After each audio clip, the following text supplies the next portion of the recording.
Matahari bersinar cerah di atas pantai Marina, terletak di Merak Belatung, Kecamatan Kalianda, Kabupaten Lampung Selatan. Seiring dengan suara deburan ombak dan angin sepoi-sepoi, hari itu seharusnya menjadi hari yang sempurna bagi sekelompok muda-mudi yang berniat berlibur dan menikmati indahnya alam. Namun, di balik keindahan yang mempesona, Pantai Marina menyimpan cerita kelam yang akan mengubah hidup mereka selamanya. Sekelompok teman dari Jakarta, Rina, Andi, Sari, Budi, dan Tika, memutuskan untuk menghabiskan akhir pekan di Pantai Marina. Mereka sudah lama merencanakan perjalanan ini untuk melepaskan penat dari rutinitas sehari-hari.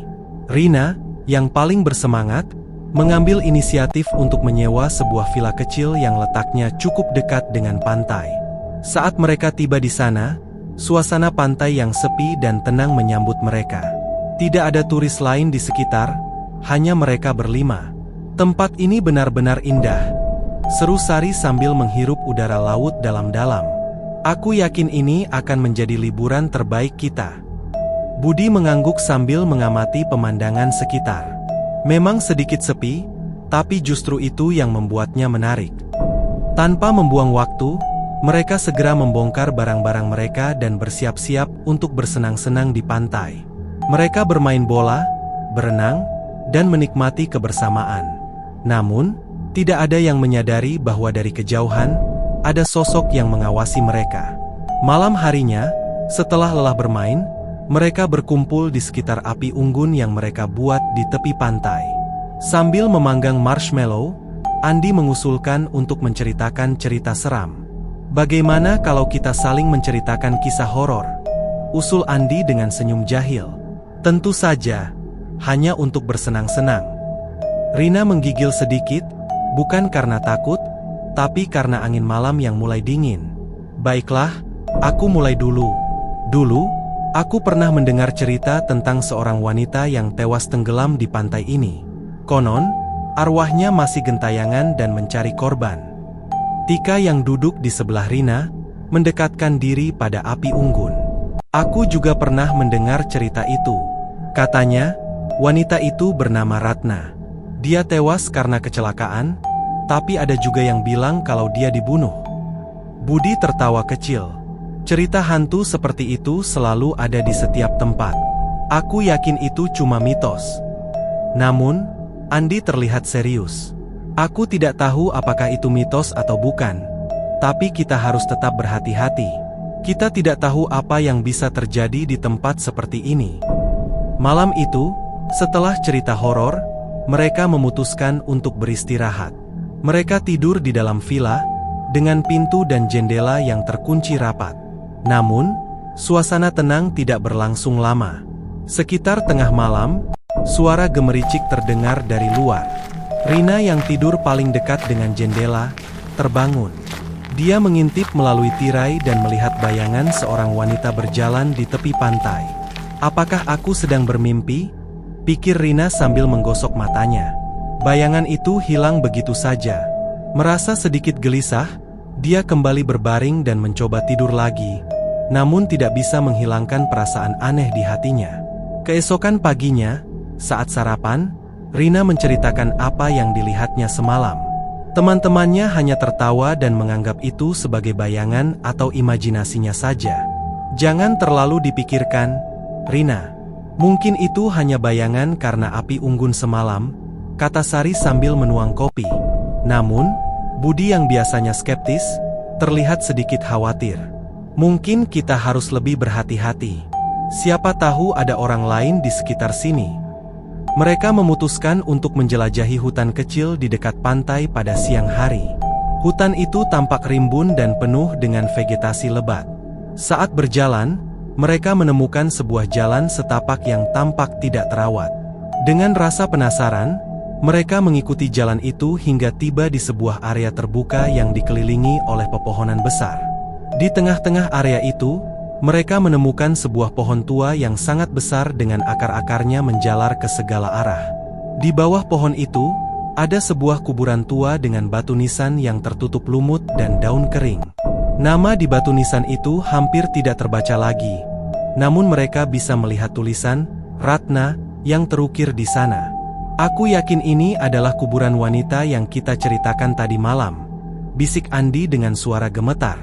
Sari merinding dan merasa ada sesuatu yang mengawasinya. Aku tidak suka tempat ini. Mari kita pergi dari sini. Mereka segera bergegas kembali ke villa dengan perasaan tidak tenang. Malam itu, suasana terasa lebih mencekam. Angin bertiup lebih kencang, dan suara ombak terdengar lebih keras. Mereka berusaha tidur, namun perasaan gelisah terus menghantui.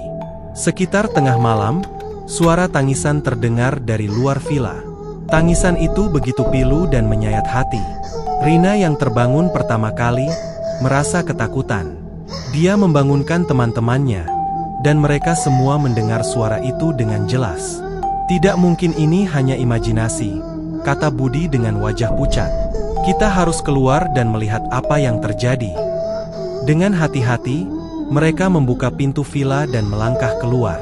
Suara tangisan itu semakin jelas terdengar. Mereka mengikuti suara itu hingga tiba di tepi pantai. Di sana, di bawah sinar bulan, mereka melihat sosok wanita berpakaian putih berdiri diam. Rambutnya panjang terurai, dan wajahnya tertutup oleh bayang-bayang. Wanita itu perlahan berbalik, memperlihatkan wajah pucat dengan mata yang kosong. "Kenapa kalian di sini?" tanyanya dengan suara lirih namun mengerikan. Andi mencoba menjawab, namun suaranya tersangkut di tenggorokan. Kami hanya berlibur." Wanita itu mendekat dengan langkah lambat. "Kalian telah mengusik ketenanganku. Kalian harus pergi, atau kalian akan menyesal." Dengan ketakutan yang luar biasa, mereka berlari kembali ke villa. Pintu villa mereka kunci rapat-rapat, namun rasa aman tidak juga datang. Suara tangisan itu terus terdengar, bahkan lebih keras dari sebelumnya. Mereka merasa seperti terperangkap dalam mimpi buruk yang tidak berujung. Malam itu terasa begitu panjang. Suara tangisan berhenti menjelang fajar, namun perasaan takut masih melekat di hati mereka. Ketika pagi tiba, mereka memutuskan untuk segera meninggalkan pantai itu. Mereka mengemasi barang-barang dengan cepat dan bergegas menuju mobil. Saat mereka bersiap untuk pergi, seorang penduduk setempat yang kebetulan lewat melihat wajah-wajah pucat mereka. "Kalian terlihat ketakutan?" tanyanya dengan nada prihatin.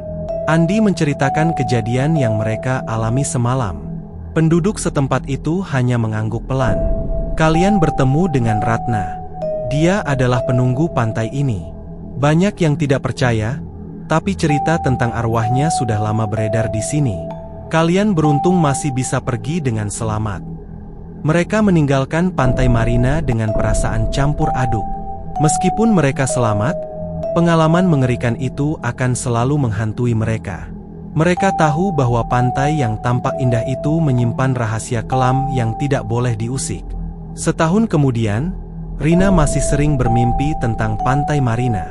Dalam mimpinya, dia selalu melihat sosok Ratna yang berdiri di tepi pantai, menatapnya dengan mata kosong.